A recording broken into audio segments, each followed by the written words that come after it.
I mean, yeah, this video was obviously coming. I mean, just look at everything about my channel. I think it would have been a sin for me not to make a video about this. When I tell you that when I finished Devil May Cry 5 for the first time, this game became my obsession and personality for a solid year and a half. So much so that I decided to brand my anime and manga YouTube channel with Nero. I didn't think I was cool enough to make it Virgil.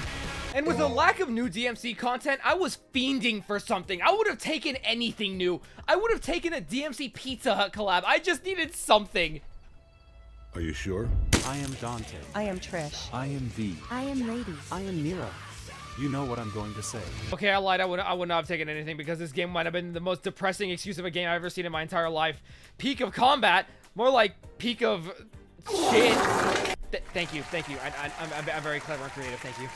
So when Netflix dropped this trailer for a Devil May Cry anime and then released the opening that had "Rollin'" by Limp Bizkit as the song, I might have kicked my pants. But I couldn't help but notice something in the trailer around, like, right here. Ripped and irresistible dreamboat, I know. You still can't just tear a guy's clothes off. That's Nero. That's Nero. Why does Dante sound like Nero? This is one of the few things that concerned me at first, but it's okay. I got used to it after, like, 3 episodes. Actually, no, it was like 5. For those of you wondering where this takes place in the timeline of DMC, don't! Because this is its own separate canon from the games or even like the old anime adaptation. This is its own thing. So if this doesn't follow the game's canon, what's the plot? Well, the anime starts off with the US breaking into the Vatican to steal their stuff. I was just as confused as you are, don't worry about it. This is where we get introduced to the White Rabbit, and I'm just gonna say it, this might be the best villain in all of DMC. I'm not counting Virgil. Mr. White Rabbit Man informs our local terrorist that he is there to steal a sword called the Force Edge, which he needs to open up the demon realm and combine it with the human world, and then proceeds to brutally maul every single one of them. Cut to the US government. It is revealed that in order to open up the demon realm, the rabbit needs 2 halves of an amulet to put it in the Force Edge to turn it into the Devil Sword Sparta. One of the pieces belonged to Dante's dead brother Virgil, which he already has, and the second piece belongs to Dante. Wait, I just realized this is the plot of DMC 3. This is just the plot of Devil May Cry 3, Dante's Awakening. But instead of a scary bald man, it's just a rabbit demon that people will most likely want to have sexual intercourse with. Also, can I just say the bounty that Darkon put on Dante is not enough? 500k? You are going to need to give me the entire GDP of Dubai to even try to put my hands on Dante. Seeing people talk about this anime online made me worried that this was going to be like the Borderlands movie level of bad, and I was going to hate everything about it since I have seen nothing positive about this anime. But watching episode 1 made me so happy. I haven't been this giddy watching an anime in so damn long. Episode 1, ignoring all the parts where we see the media, including Asmongold for some reason, was peak DMC for me. Dante was being his smug and cocky self. The action scenes were over the top, and Dante fights and acts like Dante, which I know sounds stupid, but I had low expectations going into this. Like, and even that surprised me. They even managed to show just how stupidly strong Dante is for the people who have no idea about anything about this series. Well, not perfectly, since Lady can kick his ass for some reason. I was so enthralled in the first episode that I was pausing at every frame trying to see if there were like any bits of fan service or references to the game. Every time a reference showed up, I was losing my shit. Like how Darkon was kidnapping Lucia from Devil May Cry 2. Dante doing the Dr. Faust dance only to get a D-style rank in DDR. And all of White Rabbit's top commanders are bosses from the old games, except they all look like shit! Because they're all CGI, except for Plasma. He's looking pretty good. I don't think they could have done anything else in this first episode to make me even more hyped than I already was. Dante, leaving so soon? Wait, Virgil in episode 1, Virgil in episode 1, bury the lie, it's Virgil, Virgil's on screen! Oh, never mind, it's just Plasma who has the power to copy the form of any living being. Wait a fucking minute. Also, whoever was in charge of the music for the anime did a phenomenal job. This anime feels like peak early 2000s with the animation of a modern anime. Dude, even the ED for this anime is Devils Never Cry. I forgot how good this song is. They also managed to put every single DMC's like 5 battle track except for Subhuman, or maybe I missed it.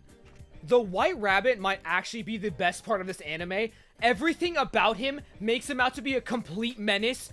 His voice gives this maniacal mastermind vibe. He stays elusive for the majority of the anime, and he's just plain evil. In one of the later episodes, we see his hidden base, and it is revealed that he experiments on innocent demons to make them into brainless monsters. And he's just so fucking cool. Just look at him. He would win Tumblr's Sexiest Man Award. He's actually the most badass DMC villain. Once again, Virgil doesn't count. He transcends human understanding and coolness. As much as I want to praise this anime nonstop, there's problems, and the main one is how they massacred my girl. Why did you guys make Lady a Vitsy Pop character? Why did she swear at least three times as like a sentence? They did such a good job adapting every other character, aka Dante. I just don't understand how they managed to completely butcher Lady's character. Instead of her being a calm and collected badass who could even match Dante's like style in the games, she's an edgy government lapdog who pisses me off on a spiritual level. Even after seeing her backstory, I still don't know how she turned into whatever this is. Fuck her. I mentioned this before. Why are all White Rabbit servants all CGI? I'm not one to shit on CGI, but if it's there, but if you're going to make some of the like main villains of this anime who have a decent amount of screen time look this bad, I'm gonna start complaining. I know it's so they can just animate faster and like spend time making some of the other scenes look even better. So I will try to let it slide only because the action scenes look so amazing.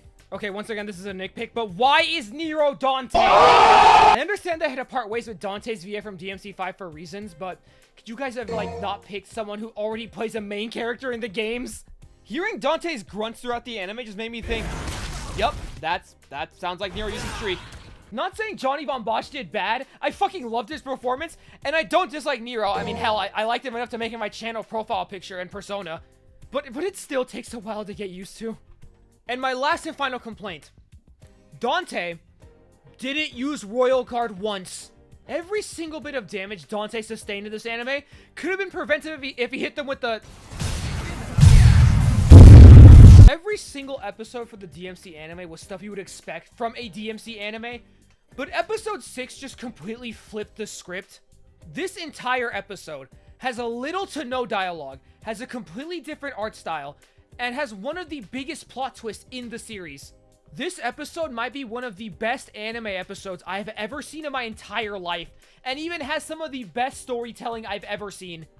This episode, without spoiling or going into too much details, is a backstory episode, and is genuinely beautiful. The drastic change in visuals and tone for this episode makes it hit so much harder than it ever could if it had the art style of the other episodes. And the music. Oh my god, the music is so good! Whoever decided to get Evanescence to make a track specifically for this anime needs some sort of reward or something. When that track hits in this episode, it hits you like a truck. It is such a powerful track that it's like an instant add to my playlist. I'm gonna say that this is genuinely in one of my favorite anime episodes I've ever watched. I'm even gonna say it's top 3 for me. So as a diehard DMC fan, what do I rate this anime? This anime is a solid like 9 out of 10 for me. Yeah, I know there are problems with this anime, but I don't even care. This anime brought me so much joy that I don't even care about those problems. This anime gives so much fan service for the longtime fans of the series. I mean, come on, when was the last time you've seen anything DMC2 related? And for those of you that haven't seen the music video for Afterlife, they showed clips of Season 2, and look at Dante. My boy looks so good. He even gets Ebony and Ivory in this season. I legit cannot wait for Season 2 for this anime, and I will instantly watch this like the second it's out. So if you guys enjoyed this video, make sure to leave a like and subscribe if you enjoyed this video. Why did I say that? I just said it twice. What the fuck? Why did I write that twice? What the fuck? Yeah, like, subscribe. Yeah. And I'll be trying to get like a way better upload schedule because it's been rough for the past couple of months. So I'm gonna go now. So I hope you guys have a good day or night, and I will see you guys next time.